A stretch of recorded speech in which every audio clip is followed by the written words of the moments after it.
Yo guys, Jonathan here. It is early morning here on the West Coast, but I think it's only fitting because today is what I would call a good day. Not only am I checking out the brand new iPhone 8, but the 8 Plus as well. Gonna see what's new and ultimately how they stack up side by side.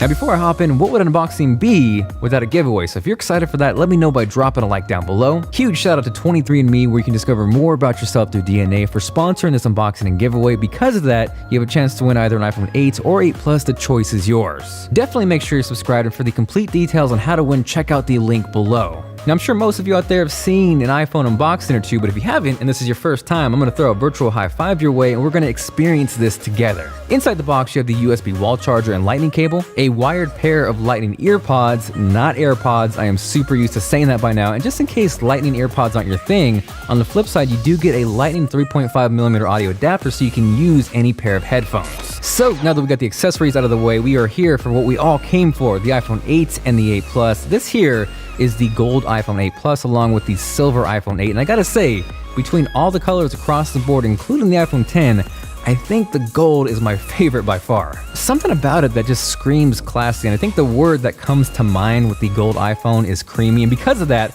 I can't help but think these would look perfect next to a pair of cream Yeezys. Now, there's no denying design-wise, this is very similar to the iPhone 6, the 6S, and the 7, but once you stack them side by side, you can start to see the evolution of how things change. Plus, there's just something about that glass back that changes up the look and feel that has me excited again, and honestly, excluding maybe the iPhone 10, I think this is the best looking iPhone since the iPhone 4 and 4S. Beyond that, the glass back isn't just for looks. It also brings, for the first time ever, wireless charging to the iPhone. And for you there, this is not me trying to say Apple revolutionized or invented wireless charging. In fact, Apple opted to go with the wireless Qi standard, not some crazy proprietary Apple nonsense, and that is absolutely a good thing for everybody. One, it is going to increase the number of wireless charging products out there, and two, definitely make it more widespread across the platform as a whole. Now, stacking up the 8 and 8 Plus side by side, regardless of the size difference, you are getting the exact same A11 Bionic processor inside both these phones. In fact, that is the exact same chip found in the iPhone 10. So just in case the iPhone 8 or 8 Plus is more your thing, maybe you're not ready to give up that home button,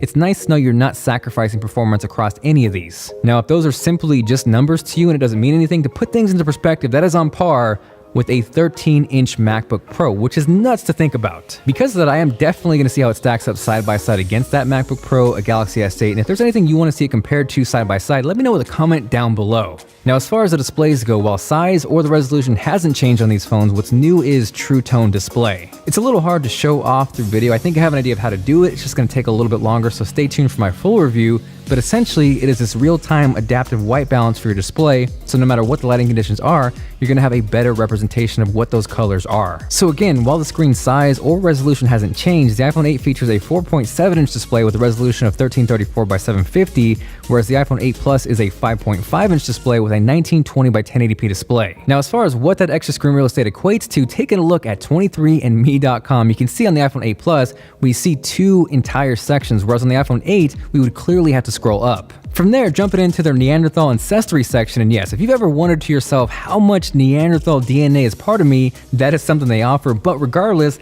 on the iPhone 8 Plus, you can see every single paragraph, where on the iPhone 8, you would clearly have to scroll down. Also, for reference, we know Austin Ekins is jacked as hell, and seeing those biceps on a bigger 5.5-inch display is a beautiful thing. Now from there, one big difference between the iPhone 8 Plus and 8 has gotta be battery life. With the iPhone 8, you can pretty much expect that you're gonna have to plug in at least once throughout the day, whereas with the iPhone 8 Plus, that's gonna get you for sure a couple more hours and more than likely last you throughout the entire day. From there, both the iPhone 8 and 8 Plus feature improved cameras. Clearly, the biggest difference is going to be the dual camera setup on the iPhone 8 Plus. So I'm gonna start with something they both share, and that's video. Both of these phones will shoot video up to 4K resolution at 60 frames per second, which is actually kind of crazy. Not many phones or even cameras out there do that right now. This video was shot in 24 frames per second, so I can't show off the 60 FPS here, but if you wanna see a full 4K 60 FPS demo on the iPhone, let me know and I will get that out for you guys. Speaking of 24 frames per second though, there is now an option to shoot 24 FPS on the iPhone, so you're not gonna have to download an additional app. You can do it straight from iOS. The other really impressive thing on both these phones is 240 FPS slow motion video at 1080p. Here is a quick test of Rich doing some majestic jumps, and the more impressive thing for me here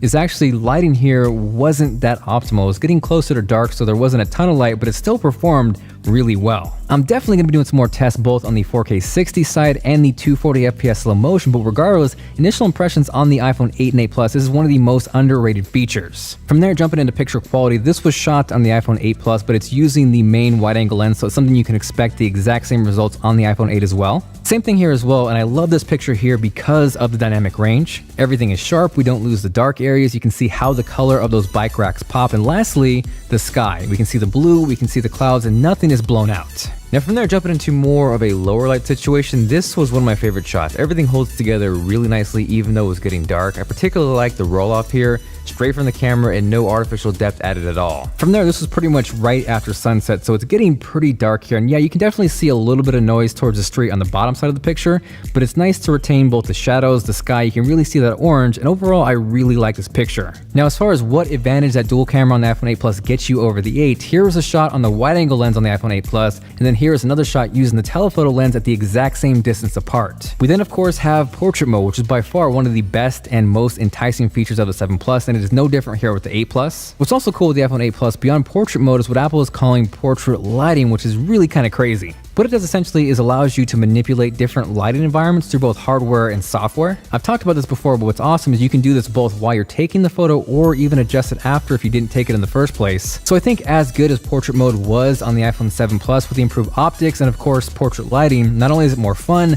not only do you have more flexibility, it is just a better experience overall. From there, jumping over to a front-facing selfie test, this was shot on the iPhone 8 Plus, but again, because the front-facing cameras are the same, you can expect the exact same shot on the iPhone 8 as well. Here we have one more selfie for good measure, and it's kind of perfect with 23andme.com sponsoring this video because I've often got asked what ethnicity I am. I know for sure I'm part Hispanic, part white with a little bit of Irish, but beyond that, I have no idea. So with that, I sent off the 23andMe kit, which should give me a full breakdown of everything I am. It's a little scary, but also really exciting to think about. So if that's something you want to check out or something you've been curious about, make sure you check out the link below for full details, and also stay tuned for a future video where I find out exactly what I am. So nothing new here, but of course the iPhone 8 and 8 Plus are still IP67 water resistant, and I think that means we got to test that out. So into the water we go.